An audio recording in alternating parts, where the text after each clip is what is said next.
Alright, good afternoon, people. It's a Sunday, and I've blurred the storage room behind me a little bit. Let's see if I can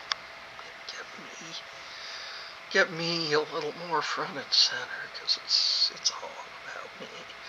Anyways, so I blurred the storage room. I'm still trying to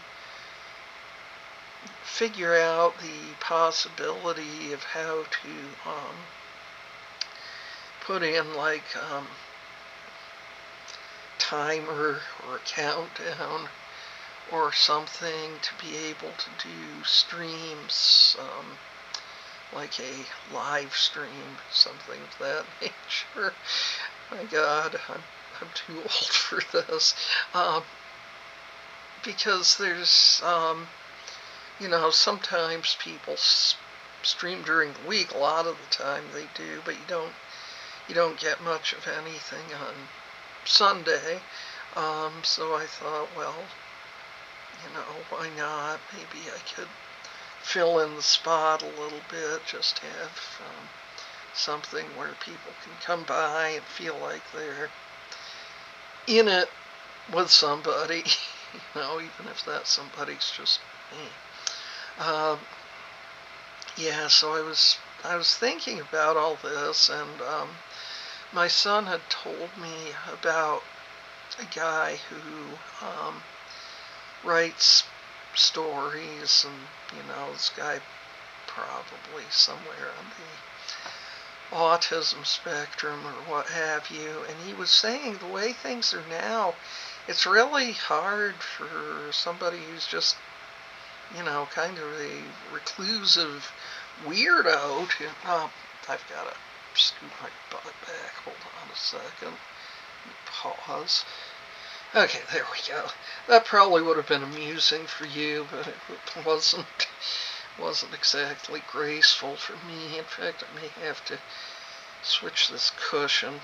Anyway, I'll finish telling one story and then I'll get back to the other thing. It's classic talking to a person with ADHD. They go off on tangents. Anyways, but yeah, it is hard if you're kind of, alright, I'm just going to scoot my butt back. This cushion may be getting to the point where, like I said, I gotta switch it. But yeah, if you are kind of a, someone who'd rather fade into the background, I want people to be interested in my stories. I don't want anybody to be looking at me. Speaking of which,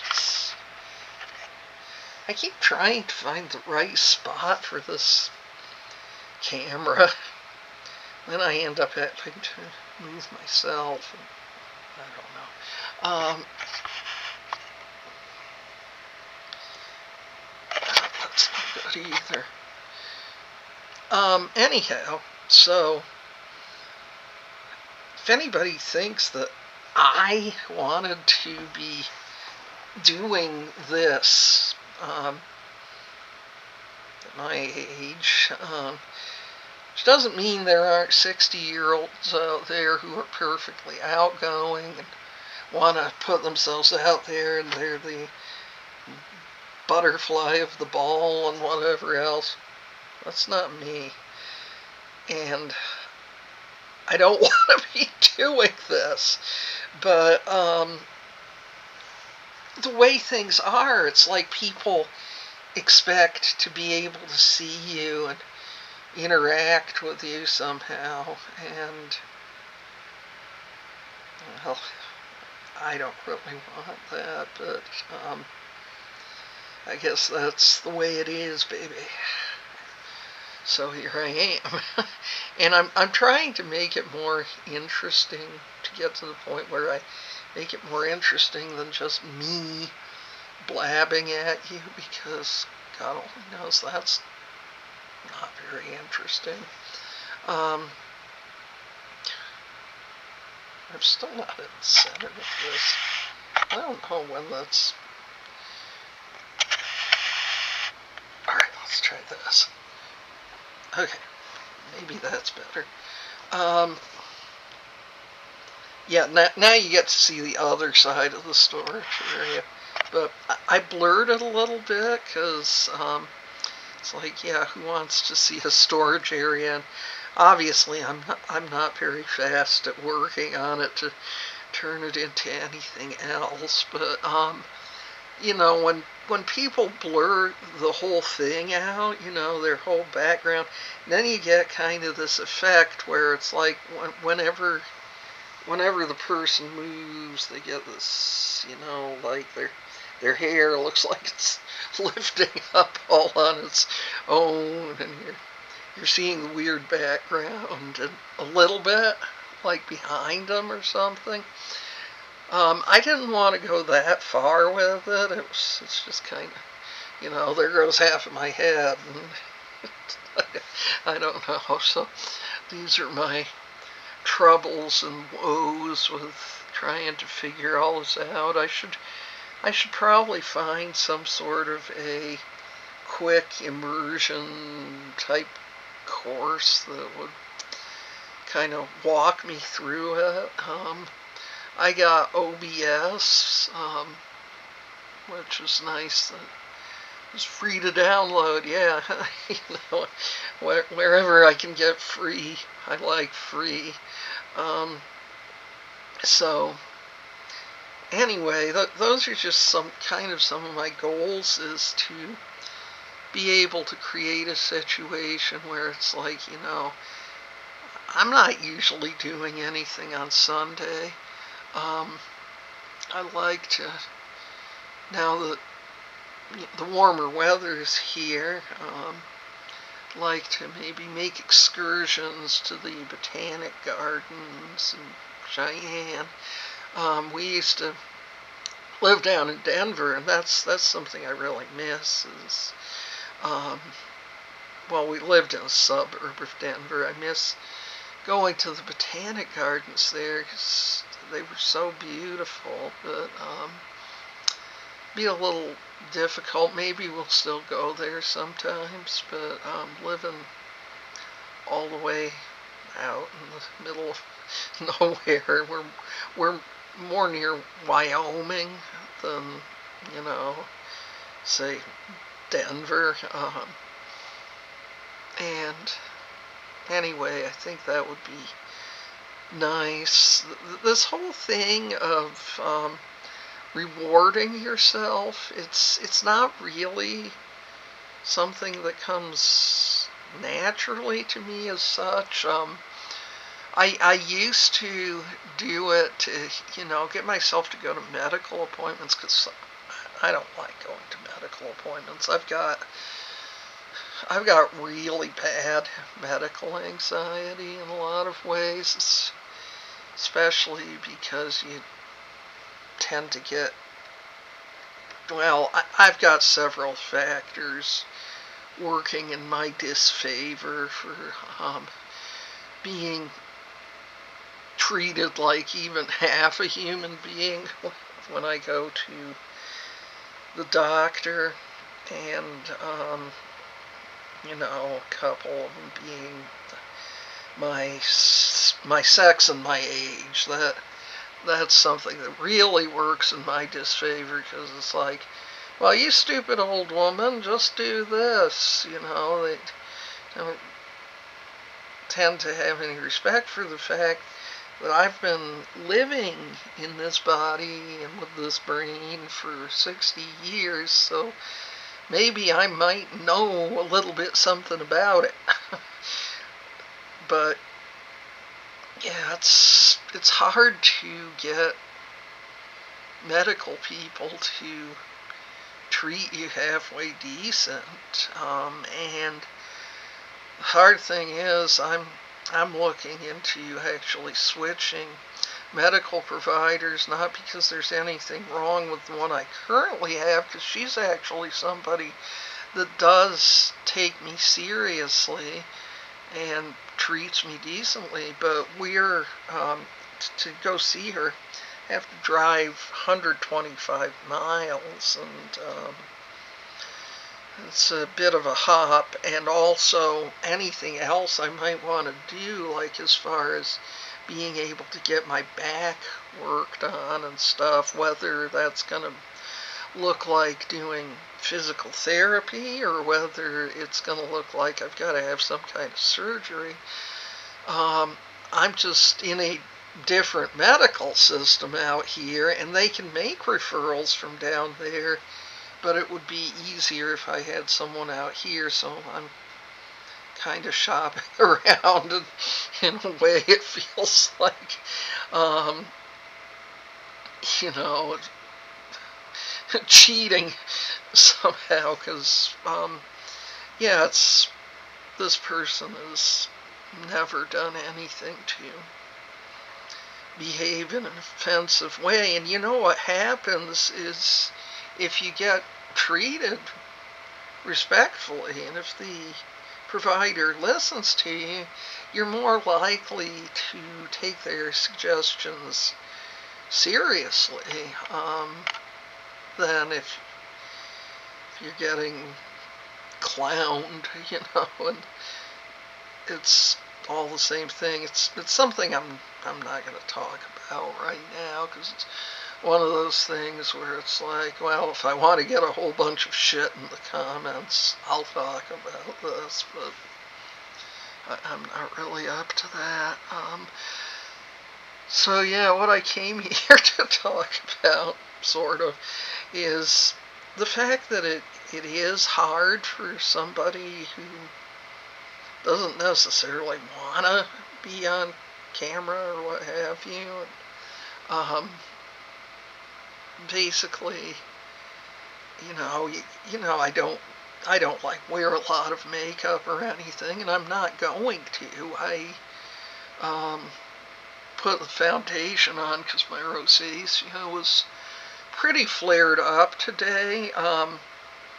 I actually thought at one point that I had lupus, because it does make that rash in this area, and I was tired all the time, but then again, I was working 40 to 60 hours a week as a home health nurse for kids with special needs, kids who'd been born with pretty serious medical problems and rare, like congenital conditions and stuff. And anyways, so yeah, who wouldn't be tired? But I was like, shoot, I don't know, because I started getting this, but rosacea is more common in older people, although I think I saw some signs of it back when I was in my mid-30s, although it didn't become as extreme as it is now until I was in my 50s. Anyways, so yeah, I wear foundation for that, but I'm not going to glam myself up. If people don't like what they're looking at, there's plenty of other things to go look at out there, so go look at those instead. But yeah, if you deviate from what people expect, and like if you watch those dingy Hallmark movies, and there's always some of them that's about this author who is trying to revive their career, and of course, she's just gotten out of the makeup chair, so everything's perfect. And how these people always live in these houses that would probably cost at least $500,000 these days, and they're not making any money, but they live in these places. No, it's not realistic. It's not like that.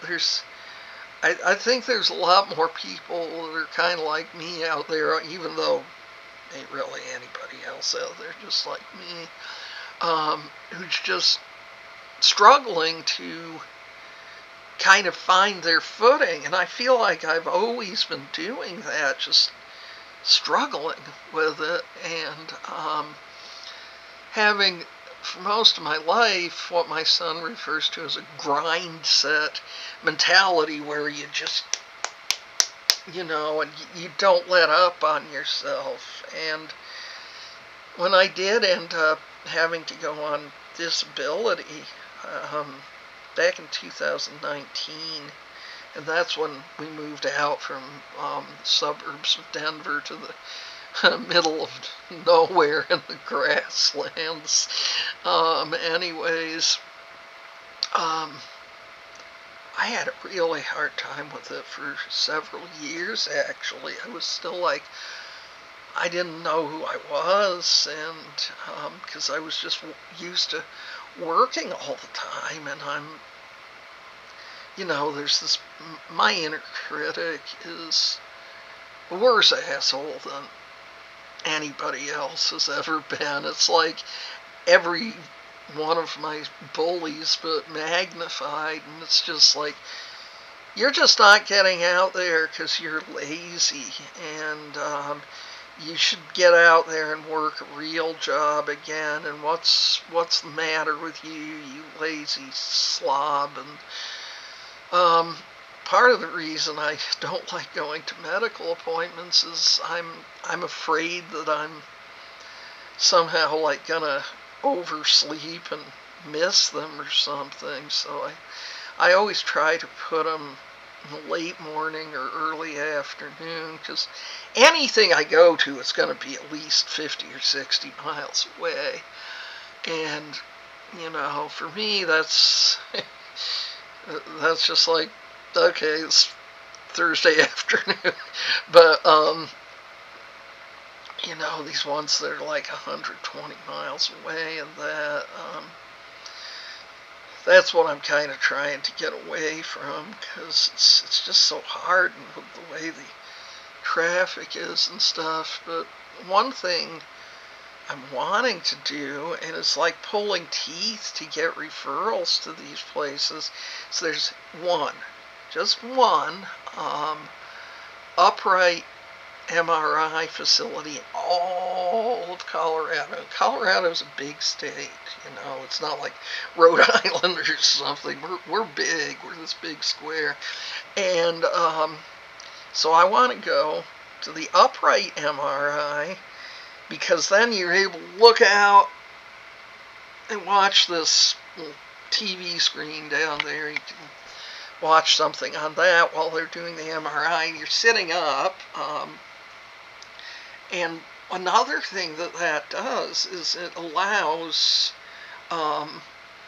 for the MRI to show compression on the nerve when you're doing things like what most people are doing for most of the day. See, I don't want to leave out the fact that there are people who are bedbound and are, whatever work they can do, they're doing it from their bed and such. But for people who are able to sit and walk and such, that's mostly what we're going to be doing, is, either sitting at a desk, or if you've got a job where you're on your feet a lot.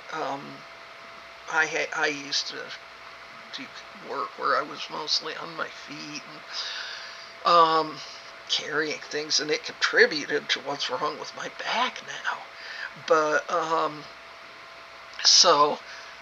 but at this point, I'm at my desk a lot, and so a seated MRI, that would be perfect, because it would be showing where the compression is from the L4 and L5 discs. That's where I have the problem, and how they're putting pressure on the nerve, the places they are, so we could, a specialist could easier figure out what type of surgery would be best, if it is surgery. Like there was one that I saw, it's called MILD, M-I-L-D. I don't remember what that stands for right at the moment. But basically they make a small incision in your lower back, and then rather than fusing the discs, they take laser and just cut away the bone in just the area where the nerve is compressed, and that allows the nerve to free up. So I'm hoping that maybe I'd be a candidate for something like that, because also they can do that under IV sedation as opposed to full-on anesthesia, and I would prefer that. I prefer not to go under anesthesia if possible, and I know I'm not the only one. Anyway, I've probably yapped for quite long enough here. I'm going to figure out something how to do it for you all, so I can give you like some sprints and stuff for a Sunday, and not just me blarfing on, but I'm glad I figured out how to blur the background somewhat for storage area, but it does kind of inspire me that, yeah, I need to work on the storage area, even if you still got the, ugly clapboard wall, whatever it is you call that stuff. That everything else around it will be better. But yeah, so I hope you have a good week coming up, and whenever I pop in with another of these things, that's when it'll happen. So peace be to you. Bye.